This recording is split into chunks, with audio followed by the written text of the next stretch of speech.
This looks like it's a little tiny fairy house in my yard. But that's not what it's for. It's for the slugs and snails. I built them a motel. You see, in my garden, there are lots of these. This one's hidden in the broccoli. This one's by the green beans. This one's under the tomatoes. This one's under the zucchini. And then there's even a few hidden in the hosta.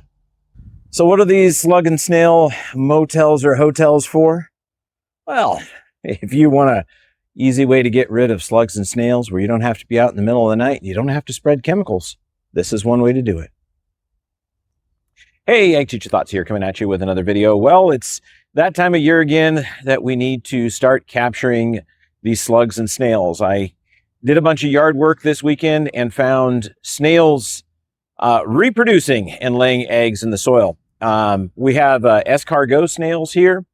Lewiston, Idaho was kind of hoity-toity back in the day, and someone brought in eating snails, which is kind of gross.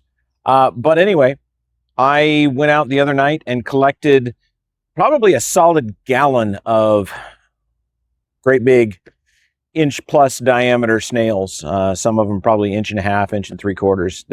They're big snails. Probably 200 or 300 of them in the bucket. Filled about 4 inches of the bottom of the bucket. So they're going to be a little bit harder to find now, and I'm going to do a project with these terracotta pots. So what I'm going to do is I'm going to take these terracotta pots, which have been soaking in water. It's going to make it easier to remove the sticker. Okay, so I wanted it to be easier to remove the sticker, but I guess it's not going to be. But anyway, so we soak these pots in water so that they will cut easier. I got a couple of different cutting tools I'm going to use. I'm going to keep dipping them in the water to manage the dust. But this is how they're going to sit in the garden. They're going to have a little section cut out of them, and then you place them in your garden and allow them to get damp with the sprinklers, and the snails will crawl inside and accumulate there. And I've got a dozen of them that I'm going to put all around the yard. So this will be the way that, you know, when I walk around, I can always, in the daytime, I can go pick one of these up, find the snails, and then dispatch them. Or at night, I can walk around with my salad tongs in my bucket and pick up the snails and throw them into a bucket. So this is today's project, is to get the little snail houses done. So join me on that process.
All right, so that didn't take too long. Just only a few minutes. All we're doing is we're just doing a little bit of an opening in there, and then these will set on the ground with that opening out. We're gonna go set these in a little bit. Really wish they wouldn't have put the stickers on. Oh, that one's coming off. I don't like the stickers in the garden. You know, you can almost call these like fairy houses, but you know, tell the neighborhood kids they're fairy houses, but really, you know, that they're slug traps and snail traps. But these are gonna be a good saving. Some of you are probably wondering the tools I'm using. So just a standard terracotta pot. These were, what are these, 4-inch terracotta? 4.3-inch terracotta. Some of them I got them at Home Depot. Some of them I got them at a place called Grocery Outlet. Either way, you shouldn't pay a lot for them. If you have broken pottery, that'll even work. This is just going to take the place of the regular rocks and logs that the snails would normally hide under. And I really want them to get out from under the plant material because it's hard for me to get in amongst the hosta and the daylilies to hunt for snails. This is going to make it a little bit easier, and this is something that I can, I don't have to be up in the middle of the night to go hunt for snails. I can simply just catch the ones that I see out during the daytime. So some of the things that are key on this is one, soaking the terracotta. So the snails are going to want to be in places that are damp. So if we can provide them a damp location for them to hide, that is ideal. So yeah, a damp location. So having these dampened in a bucket, it also helped a little bit on cutting, although it was still dusty. That's why I was wearing an N95 dust mask on that. And hearing protection because my tool is loud. But it'll work. So on this, I'm using a little rigid tile saw with a, I think it's a diamond blade. It made really quick work of it. It's for tile and fiber cement board. As you saw, it just took a couple of seconds each one. So if you have one, use it. If not, some people have kind of tried to knock holes with hammers or pre-drill it with a masonry drill and do all that. But really, if you have one of these tile saws, super quick. I've got a dozen of these to place. So we're going to go around and we're going to put them in little hidey holes.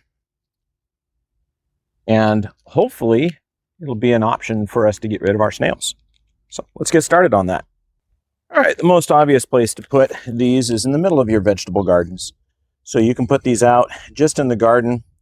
The snails are going to find that. There is a little light at the top, so you can place just a little bit of a rock on top, and that will keep that light a little bit dimmer and encourage them to go in there and hide. And I put those in, I'm going to be putting these in all of my garden beds. Somewhere where I can see them. This is in amongst my broccoli. When your plants are fairly small, it might be a little handy to put them right down near the base of the plant. Just give those slugs and snails a place to go. Somewhere that they can find nice and easy. And they'll find those. Yeah, and yeah, my garden is definitely where I'm struggling with those, so I'm going to put them in amongst the other beds too.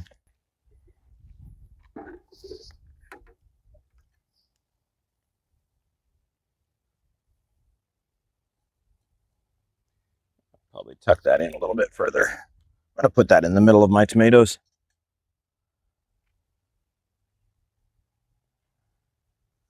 And make sure that doorway is open so they can find it.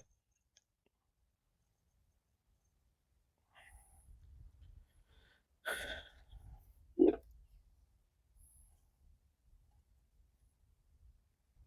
if you have questions on where you should place them, the easiest answer is wherever you're already seeing the slug and snail damage. So this is pretty beat up by slugs and snails. So we're going to put one of these just under the edge where I can get to it. I'm going to clear some of the gravel out of the way so it's a nice, easy area for them to go. And I'm going to put my rock on top, make it nice and dark. Since this one shows a lot of signs of slugs and snails, we're going to actually put two of them in here. We're going to put one on each side. And this is a hosta. When I was commercially growing perennials, this is one of the plants that I pretty much called slug candy because slugs and snails absolutely love them. This particular hosta is called Sum and Substance.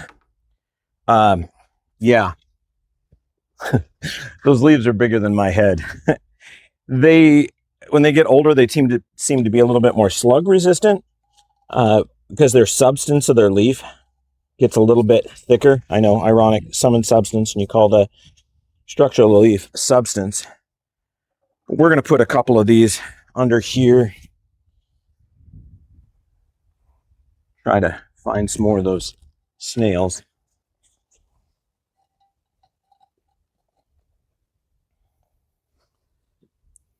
There we go. That's the kind of snail I'm dealing with. They have a really, really fragile shell. assuming that makes them better for eating. And then we have one last one we're going to go put on by our hosta on the other side of the house. Here we go. Here's our last hosta that we're going to put one in. We're going to put this down underneath here. Put a stone on it. So there you go. There is a non-chemical method for slug capture and removal. So once you have confined the snails or the slugs, it's up to you to find a method to dispatch them. Just don't relocate them. You know, nobody wants you dropping off a bucket of snails and slugs at their house. So you are going to have to find some way to dispatch them. You know, this is a non-chemical way, so you're not using a slug or snail bait. So if you have a neighbor with chickens or ducks, that would be a good opportunity for them, is reach out to them and see if you can drop off a bucket of slugs or snails. You know, we've got some other videos. There's the manual method where you take a pair of salad tongs and you just walk around and pick them up with a flashlight at night.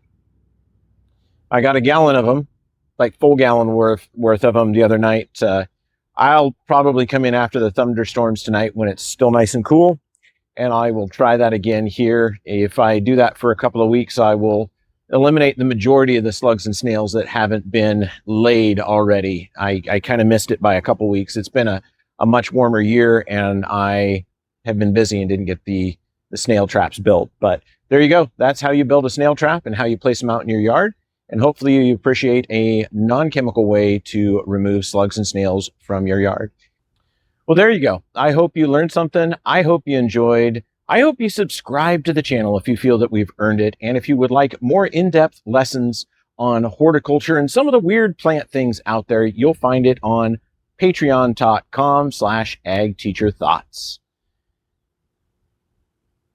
As always, Ag Teacher Thoughts out.